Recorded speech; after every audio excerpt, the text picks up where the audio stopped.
এই মেয়েটি ট্রেনে সিট না পেয়ে একটি অভিনয় করতে শুরু করে এবং লোকটির উপর পল্টে যায়। তখন লোকটি সত্য ভেবে সেখান থেকে উঠে পড়ে এবং মেয়েটি বসে লোকটিকে একটি মুখ ভাঙচি দেয়। তারপর লোকটি বোকা হয়ে ভাবতে থাকে কিভাবে সে একটি সিট পায় এবং লোকটি চিন্তা করে একটি অভিনয় করতে শুরু করে এবং তার অভিনয় দেখে একটি মেয়ের সাথে সাথে তার সিট থেকে উঠে পড়ে এবং লোকটিকে বসতে দেয়।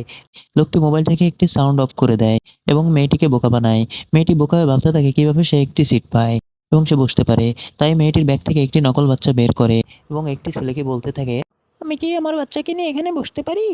ছেলেটি বলে, হ্যাঁ অবশ্যই, এবং মেয়েটিকে বসতে দেয়। পাশে থেকে দুজন লক্ষ্য করে সবকিছু বুঝতে পারে এবং কিছু বলতে থাকে। ছেলেটি বুঝতে পেরে পাশে থেকে একটা মেয়ের হাত ধরে টান দিয়ে উঠিয়ে দেয় এবং ছেলেটি বসে পড়ে।